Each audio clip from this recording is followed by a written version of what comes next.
Faith. It's a word we hear often, but what does it really mean? Is it just something that we believe in that's unseen, or is it the very nucleus that transforms our state of consciousness itself? What we see, what we think, what we say, and how we live. So in today's video, we're going to be doing a deep dive on the 3 stages of faith. And just like any journey, faith has its journey and its stages, and each stage has its purpose. The question is, what stage are you at and how can you move forward? So let's get into it. We have deceptive faith. Deceptive faith has us believe that we can trust in other things besides what God has for us. We can trust in our own logic, our own understanding, our own emotions, what the world says. And really what this is a wide gate. There's so many different things in the world. You know, Jesus describes the wide gate as what leads to destruction, and narrow is the gate that leads to life. All the different fast food choices you have, all the different opinions, all the different political things, all the different cultural and worldly things, our dopamine being hijacked. You know, this is all down here. It's putting our faith into other things besides God's provision. So when we're in deceptive faith, we're usually in a place of lack. We're in a place of shame and fear. And all that we're doing is trying to earn the love that we feel disconnected from. And when you look at Dr. David R. Hawking's map of consciousness, he actually mapped out the different emotions and what they actually vibrate at, and 20 to 100 is the lowest spectrum. It's in shame, guilt, and fear. And you can see this in the Garden of Eden. The first temptation was a temptation of lack. It was based from not having enough. It was based from these lower states. God said you can have everything, you can eat from every fruit of every tree. And the serpent simply twisted that and said, well, so basically what God said is you don't have this tree over here. And so he got them to focus on, instead of what they have, he got them to focus on what they don't have. And not only that, but what they had to do to get it, right? And it involved being in lack, focusing on lack, and then doing something to overcompensate for that. So you'll see that same tool being used over and over again in today's society, right? All the things that you don't feel good enough to do that you have to overcompensate in order to feel good enough to do, or good enough to earn the love of someone. And so really, when you're in this, you're also disengaged, and you're in your dorsal vagal, which is the part of the nervous system that is in shutdown. So you got to think about this. There's multiple different attacks happening here. Your nervous system is in a shutdown state. You are focused on lack, or what you don't have, and what you've done wrong. And you're trying to overcompensate for it by doing things that are outside of God's provision, right? If I think of the right strategy, if I, hear the right formula, if I, get enough money, if I get the right relationship, the car, all of those things, right? It's all down here in the deceptive realm of faith. So when we move up, we get into when we start believing in God's promises. We start actually believing in our own ability to see our dreams, see our visions fulfilled. And this is where our old paradigms, right, our survival software, our limiting beliefs collide with our visions and our dreams for our life.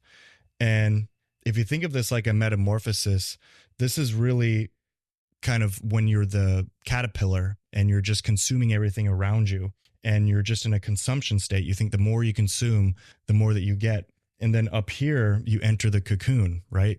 You start the process of renewing your mind, Romans 12:2. And this is the most popular space in the personal development space, because they know this is such a common thing for people to be going through. This is something where people are constantly toiling with, right? They're trying to overcome their limiting beliefs. They're trying to see their dreams and their desires fulfilled.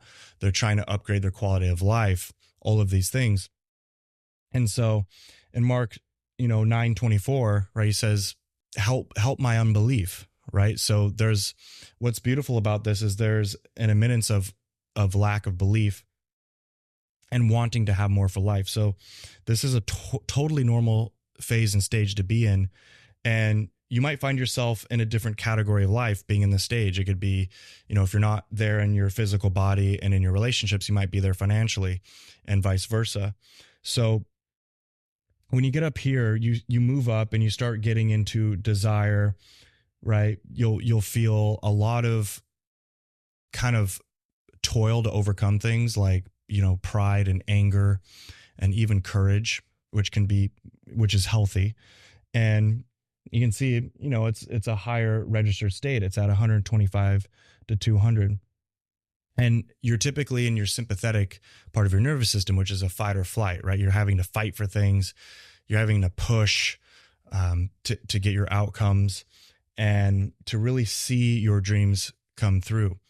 And the big part of this is to realize that the metamorphosis that happens is a natural process. You don't have to strive so much when you enter God's grace. If the caterpillar had to know how to create its own metamorphosis, how much toil would there be? How much strain, right?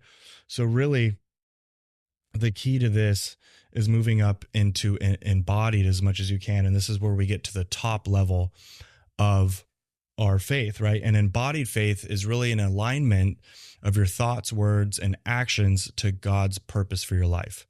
It's moving in what's called congruence. And we can see here in James 2:26, right, it says faith without works is dead, right? Just like a body without a spirit is dead. This is really pointing towards the different aspects that are fractured down here that are not in alignment. And you'll see this a lot of times, somebody who is acting, they're taking a lot of action, but there's no good intention or heart in it.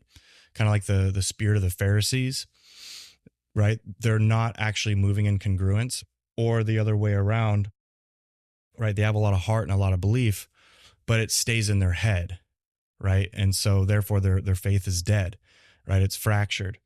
So when you start experiencing this, you move into a higher state of consciousness, right? Of love, joy, peace.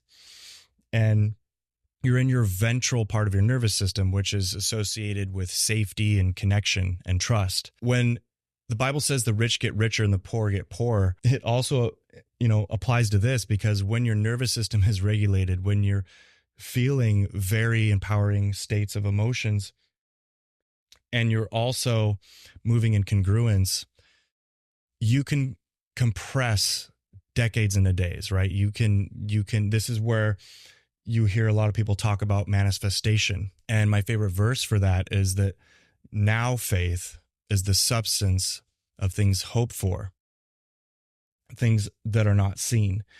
And so when you're in embodied faith, it's dynamic. The space between what you believe and the desires that you have and the action that you take gets shortened, right? There's less latency between hearing a word from God and acting. And so really that's the practice you want to get into when you're moving from transitional to embodied. You want to ask yourself, how can I shorten the gap between what God tells me to do and me acting? How can I put more of God's provision for my life into what I'm doing and not just doing it to earn his provision? How can I do it from fulfillment?